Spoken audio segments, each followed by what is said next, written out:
Hello, wildlings. I'm your Creepsmith, and you found my Fear Forge. Lucky you. Welcome back, wildlings. Today's erudition of the Eldritch is Nyarlathotep by H.P. Lovecraft. Nyarlathotep, the crawling chaos.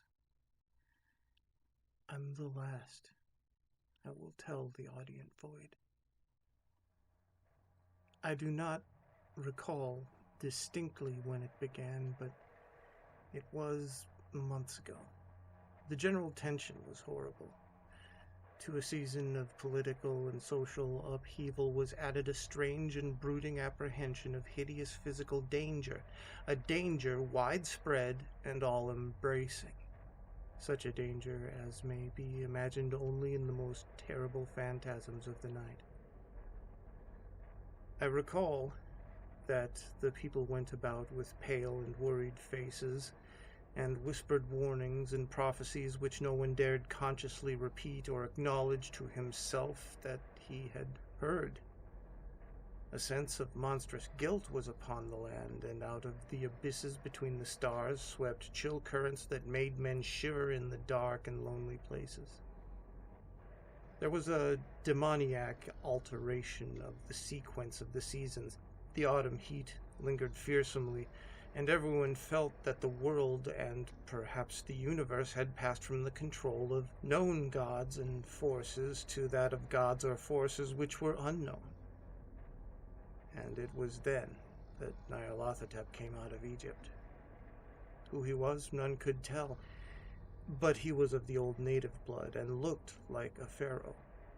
The Fellahin knelt when they saw him, yet could not say why. He said he had risen up out of the blackness of 27 centuries, and that he had heard messages from places not on this planet.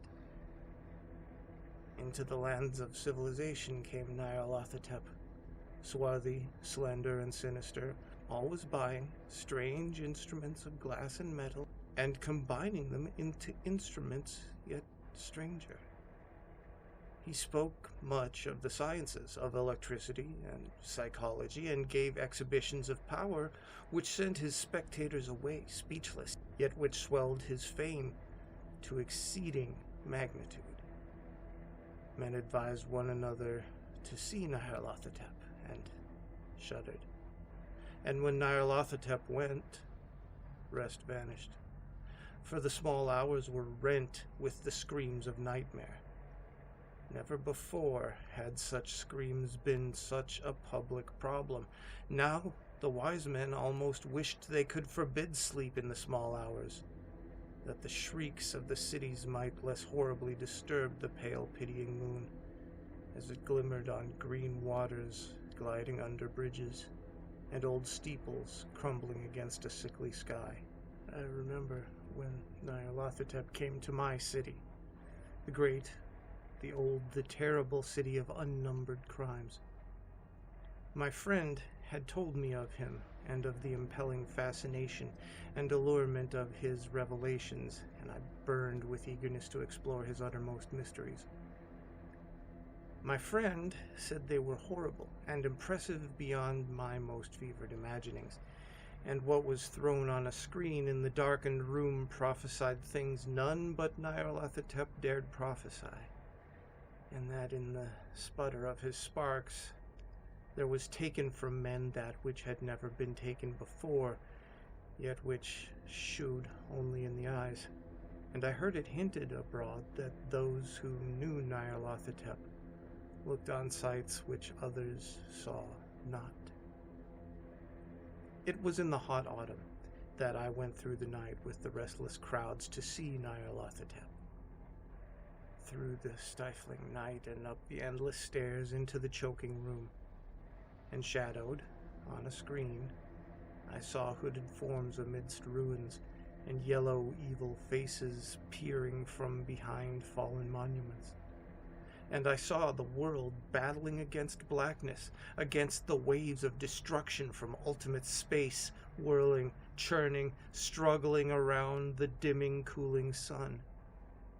Then the sparks played amazingly around the heads of the spectators, and hair stood up on end, whilst shadows more grotesque than I can tell came out and squatted on those heads. And when I, who was colder and more scientific than the rest, mumbled a trembling protest about imposture and static electricity, Nyarlathotep drove us all out, down the dizzy stairs into the damp, hot, deserted midnight streets. I screamed aloud that I was not afraid, that I never could be afraid, and the others screamed with me for solace.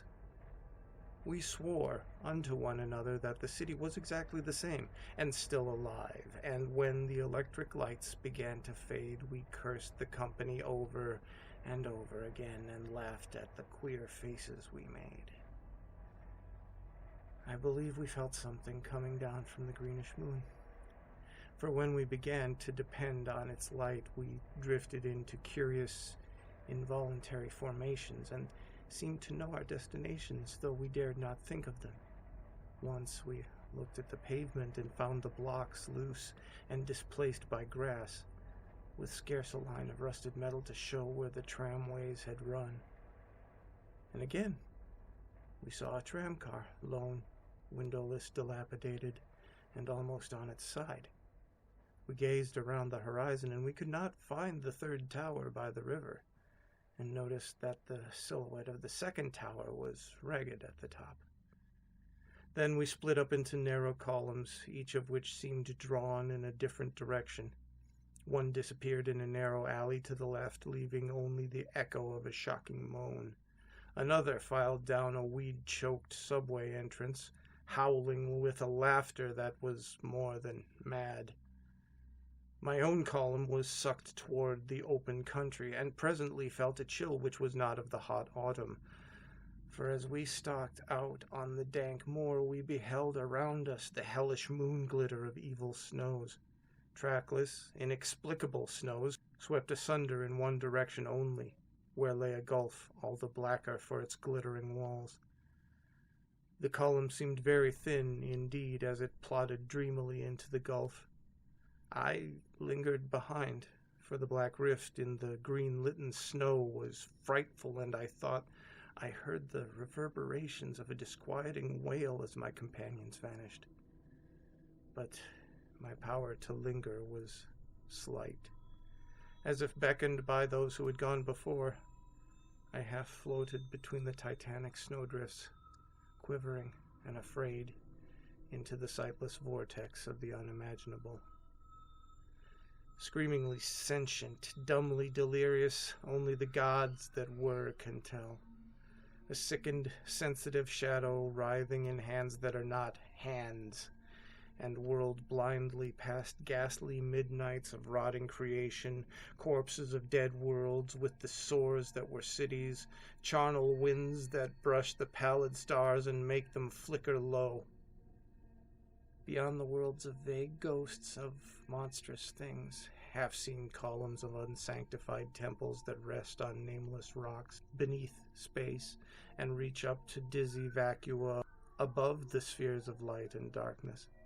And through this revolting graveyard of universes, the muffled, maddening beat of drums and thin, monotonous whine of blasphemous flutes from inconceivable unlighted chambers beyond time, the detestable pounding and piping whereunto dance slowly, awkwardly, and absurdly the gigantic, tenebrous, ultimate gods, the blind, voiceless, mindless gargoyles whose soul is Nyarlathotep.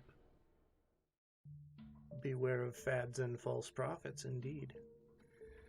Stay scary, my wildlings, and make the most of your nights. Nyarlathotep, Nyarlathotep, huh! I always wanted to say that.